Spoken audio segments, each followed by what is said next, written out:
I recommend you to watch AAU television. AAU TV is the place to be for every person in higher education in Africa. Better be there or be nowhere. Continuez de regarder la télé et surtout sur le AAU. Keep watching it and it will change the way you interact with higher education on the continent. AAU, great job. I want to tell you that AAU television is fantastic, it's educative, it's informative, and it is a must for anybody who is interested in higher education in Africa. When I was in Accra last year, I did an interview on this TV.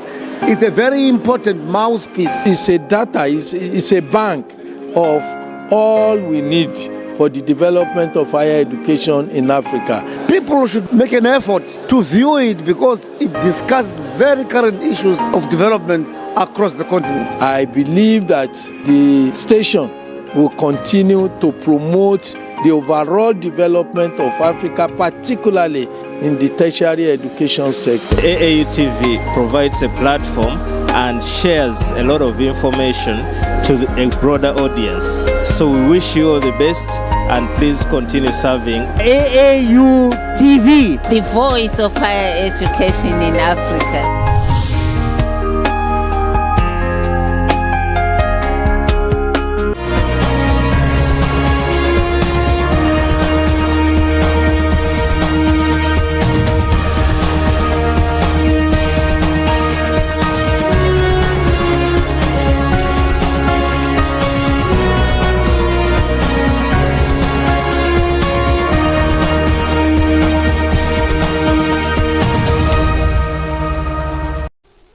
It's 12 o'clock GMT and welcome to the AAU TV Mid-Week News, coming to you live from the headquarters of the Association of African Universities here in Accra, Ghana. And to our top stories for today. Higher Education ACE project trains thousands, boost research output. In health, cholera outbreak claims 103 lives in Nigeria. In sports, Napoli eye Lukaku as PSG consider Victor Osimhen. And our international front, Kamala Harris clinches Democratic nomination as Biden steps down. Please stay with us for more news on the AAU TV Midweek News. We will be right back. My name is Jemima Deladem.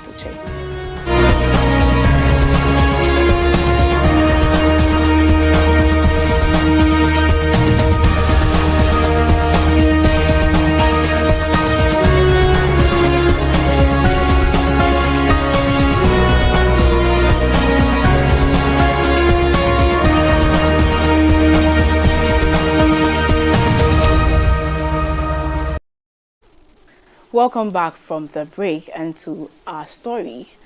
The University of Ghana has updated its status to foster gender inclusivity, marking a significant step forward in its commitment to equality. This change was announced by Professor Gordon Akanzowan Awandari, who is the Pro-Vice Chancellor for the Academic and Student Affairs at Legon, during the unveiling of the university's new 5-year strategic plan on July 17, 2024 at the Great Hall.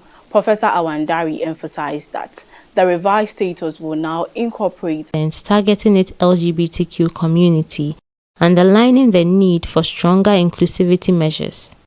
In January 2024, a gay man was brutally attacked on campus, highlighting the ongoing risks faced by LGBTQ individuals.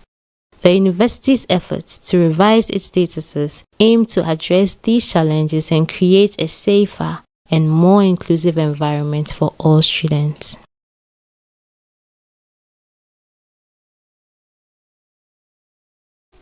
Still on higher education, the Africa Higher Education Centers of Excellence, the ACE program, sponsored by the World Bank, has now begun collaborating with its European counterparts, the European Centers of Excellence, ECE, to commercialize research outcomes. This initiative aims to transform research knowledge products and services into marketable solutions.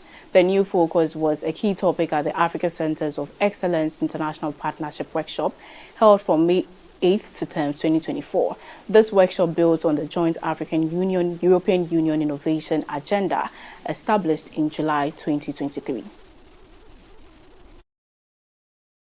The process starts with identifying potential areas of collaboration in research and innovation to cultivate a more effective path for research to market outcomes and engage the private sector and investors to support the successful commercialization of research.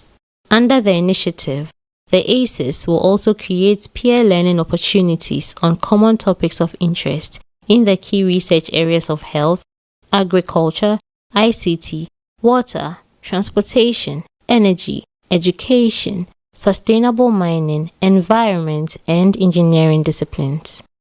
During the International Partnership Workshop, it emerged that ACES enrolled more than 29,000 students in postgraduate studies over the past 10 years, who published 3,000 papers in high-impact journals, boosting scientific research production across the continent.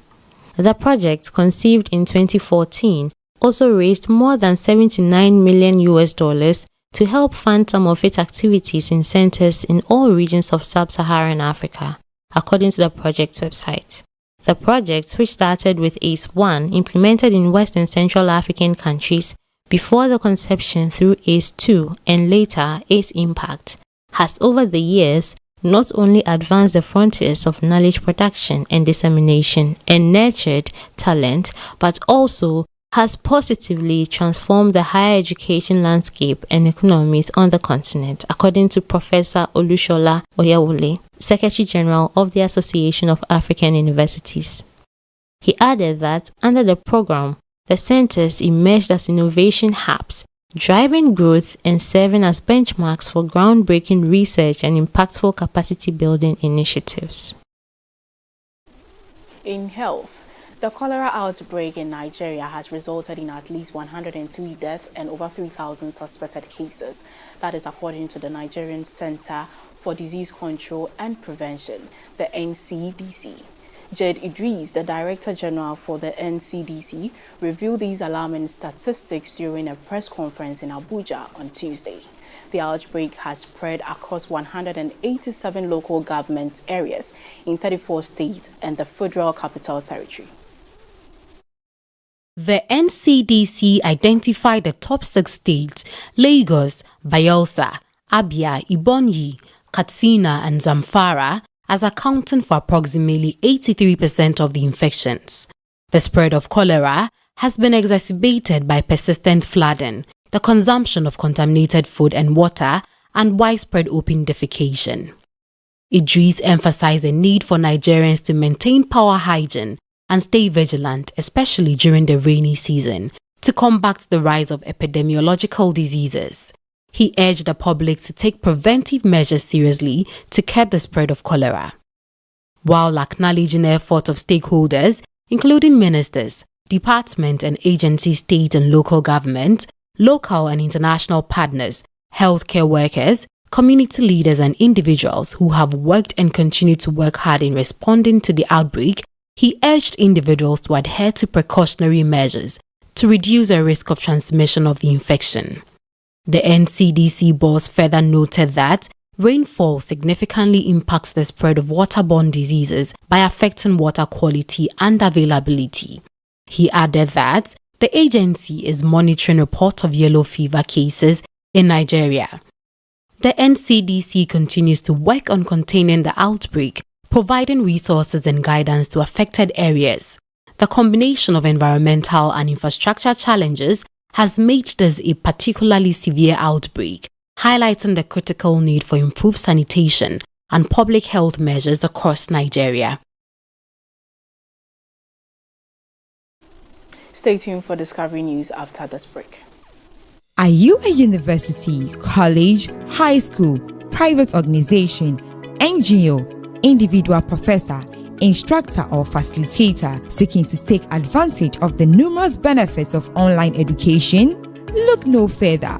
The AAU eLearn Africa LMS is a great opportunity to begin your journey to online course development and creation for teaching, learning and training purposes. AAU eLearn Africa LMS, which is a partnership between the Association of African Universities and eLearn Africa, has made available ease to use online learning tools to all stakeholders within the educational ecosystem of the African continent. This is to enhance teaching and learning in the bid to expand online learning opportunities for students in Africa. The online platform is open and available for free to all stakeholders and facilitates virtual access to classes without needing the other tools such as Zoom, Microsoft Teams, among others. For more information, visit www.elearnafricalms.com or contact us via aaulms@aau.org or estherm@elearnafrica.com.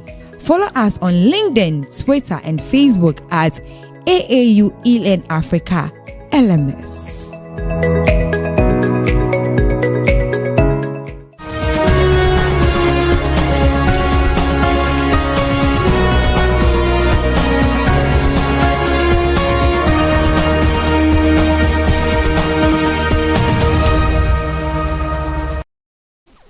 Welcome back from the break and to our discovery story.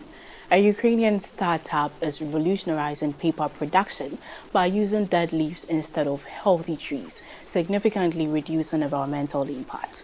Founder Valentin Frechka, driven by his passion for biochemistry, discovered that leaves could be used to extract cellulose paper.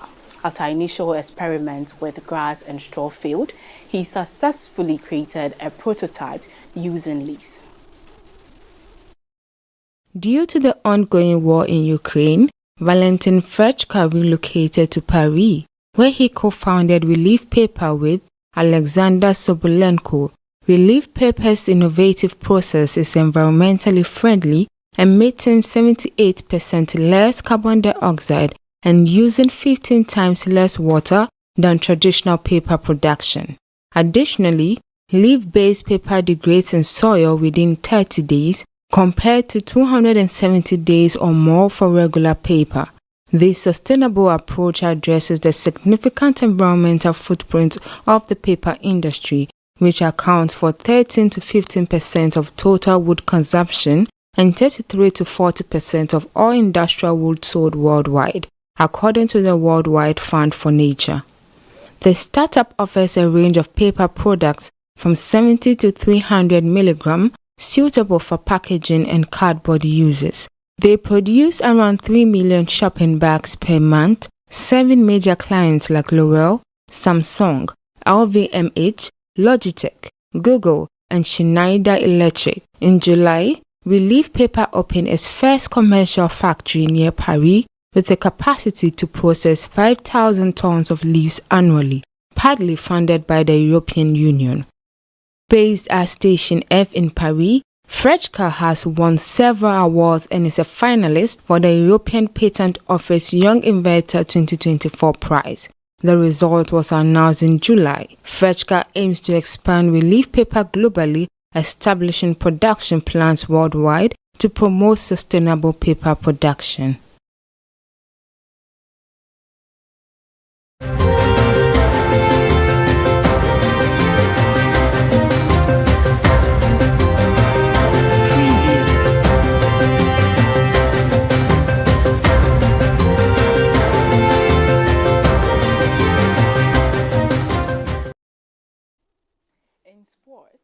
Chelsea's Romelu Lukaku may leave AS Roma to reunite with Antonio Conte at Napoli, with the Italian club optimistic about securing a favorable deal. Lukaku and Conte previously enjoyed a successful 2019 season at Inter Milan, clinching a Serie A title. Conte is eager to bring Lukaku to Napoli if Victor Osimhen departs. Napoli's head coach views the Belgian striker as a crucial addition to his new tenure. Italian outlet Sport Media Set report that Nigerian striker Victor Osimhen could join PSG, especially if Kylian Mbappe leaves. PSG is expected to meet Osimhen's release clause, potentially reduced from €130 million to €100 million. Though Napoli hasn't officially approached Chelsea, Lukaku appears to be preparing for the move. In other transfer news, Spain's Euro 2024 captain Alvaro Morata is on the verge of joining AC Milan. Morata has reportedly completed his medical, marking his departure from Atletico Madrid. The 31-year-old led Spain to their fourth European Championship title with a 2-1 victory over England in the final.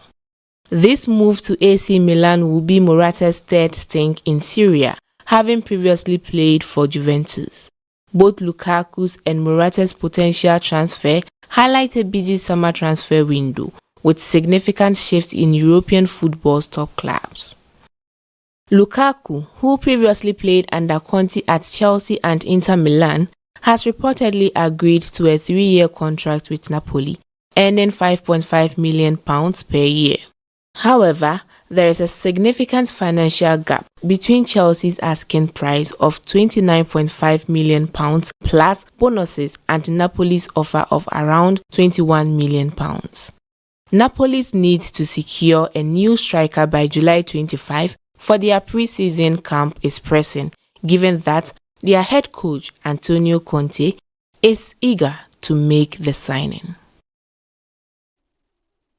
In entertainment, gentleman Mike Ejeagha, a reverend figure in Nigerian folk music, is once again capturing public attention with the resurgence of his hit song, Ka Esile Onyi Isiochi. Born in August 1932 in Emeze Owa, Enugu State, Ejeagha's contribution to Igbo folk music have left an indelible mark on Nigerian culture. The nickname Gentleman was bestowed upon him due to his exceptional demeanor and respectful nature, as noted in the 2009 interview featured on Last FM. Ejeagha's musical journey began in his youth when he joined the Ogene group and was inspired to learn the guitar from local musician Moses Aduba and Cyprian Uzuchiawa. By 1950, Ejeagha has formed his own band, Mike Ejeagha and Merrymakers. His rise to fame was bolstered by his appearance on the Nigerian Broadcasting Services program, Guitar Playtime, which led to radio performances and the establishment of his larger group, Premier Dance Band. Post-Nigerian Civil War, his popularity soared with the release of the album Omega Ku, recorded with Polygram Records and later Philips Records. Ejeagha's unique style of Igbo folk music, characterized by storytelling through idioms, proverbs, and folk tales, established him as a prominent figure in Nigerian music. His discography includes 33 albums, with Ka Esile Onyi Isiochi being a notable recent hit that explored the themes of canon and strength in folklore. In 2022, plans were underway to produce a biographical documentary about Ejeagha's life, directed by Michael Chinema Ike and produced by Mike Streams Productions. However, production faced financial challenges, causing delays. The recent resurgence of interest in Ejeagha's music has renewed enthusiasm for the documentary. As Ejeagha's song continues to gain popularity, it provides a timely opportunity to honor his legacy and celebrate his profound impact on Igbo folk music. The recognition of his contributions underlines the enduring relevance of his artistic work in preserving and promoting Igbo cultural heritage.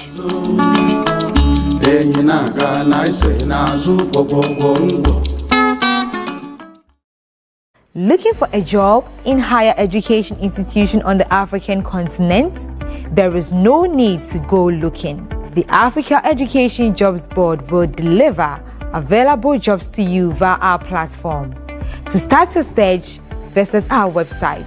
On our website, you will find variety of job postings classified by the sectors and professions they belong to. There are sections devoted to variety of career-related materials, as well as information on African countries. All information you require, based on the job description and requirements, are accessible on the site. If you are looking for a job in higher education on the continent, use our dedicated portal www.africa.edujobs.com. For job market updates, you can follow us on Twitter and Instagram at AF Jobs Board.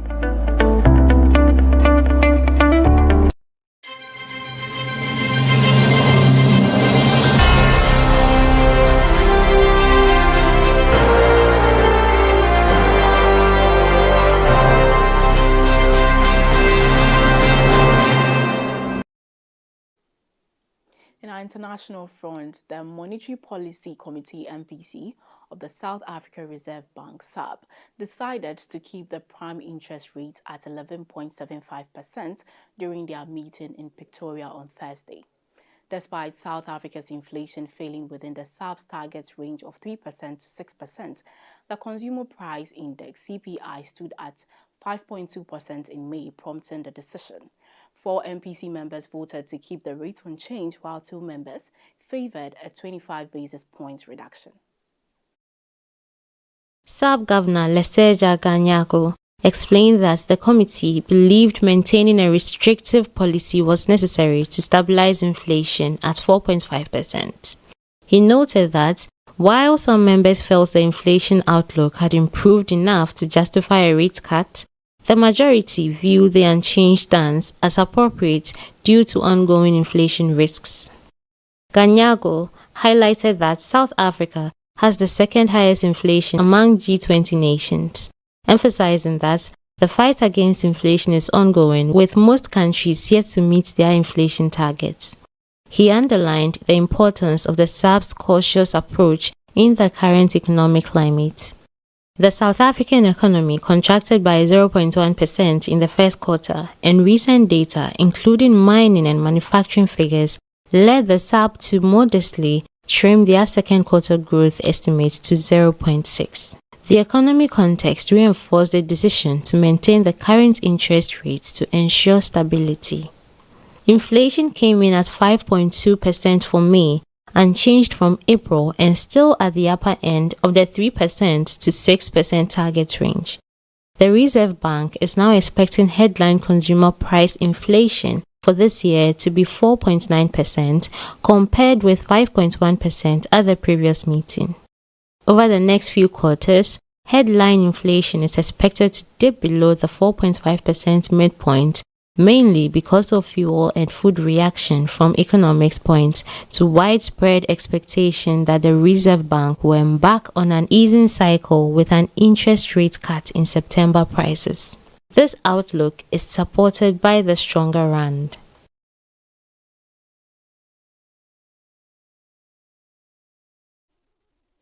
So that was our business story into our international front. In a significant development for the upcoming presidential election, Vice President Kamala Harris has garnered the support of a majority of Democratic delegates, positioning her to become the party's nominee for president. This marks a pivotal moment in her political career as she prepares to take on Republican frontrunner Donald Trump in November. This breakthrough positions Ms. Harris as the frontrunner to be crowned the Democratic Party standard-bearer, setting the stage for a showdown with Republican Donald Trump in the November presidential election. The official announcement will come when party delegates conduct a roll call vote at next month's Democratic National Convention in Chicago. Since President Joe Biden exited the race on Sunday, no one has publicly stepped forward to challenge Ms. Harris. If the current support remains strong through the delegates voting scheduled from August 1st to 7th, Ms. Harris will formally secure the party's nomination. Recent polling by the Associated Press reflects a significant surge in support for Ms. Harris following President Biden's withdrawal. In the wake of his announcements, millions of dollars have flooded into her campaign, with leading Democrats rallying to back her candidacy for the Democratic nomination. President Biden, in his statement, emphasized his commitments to his current role, explaining that stepping down was in the best interest of both the party and the country. He expresses his focus on fulfilling his presidential duty for the remainder of his term. Biden has fully endorsed Kamala Harris as the nominee for the party this year. He called for unity amongst Democrats, urging everyone to rally behind Harris as they prepare for the upcoming election against former President Trump. This moment marks a pivotal shift as the Democratic Party unites for the 2024 elections, with Kamala Harris emerging as their chosen candidate. Explore a whole new world of exciting visuals with AAU TV. Get ready for a mix of interesting talk shows, interviews, discovery documentaries, and news on AAU TV. It's not just about watching TV, it's about experiencing something special. AAU TV reaches over 25 countries in Africa, bringing you a blend of knowledge and fun. Learn about different cultures. If you have events or want to showcase your business, we've got you covered. Watch AAU TV free-to-air channel on satellite. Connect with us on Facebook, Instagram, and X, formerly known as Twitter, at AAU TV. Reach out on call or WhatsApp us at +233 26 629 6601 or +233 20 399 5210. AAU TV, the voice of higher education in Africa.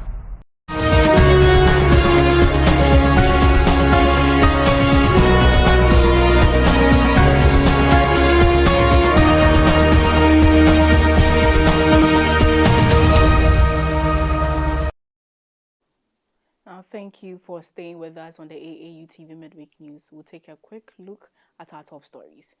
A higher education AIDS project trains thousands, boost research output. In health, cholera outbreak claims 103 lives in Nigeria. In sports, Napoli eye Lukaku as PSG consider Victor Osimhen. International, Kamala Harris clinches Democratic nomination as Biden steps down. Now, thanks for sticking with us on the AAU TV Midweek News. You can also follow us on our social media platforms, Association of African Universities, on Facebook and YouTube. My name is Jemima Deladem. Have a lovely day.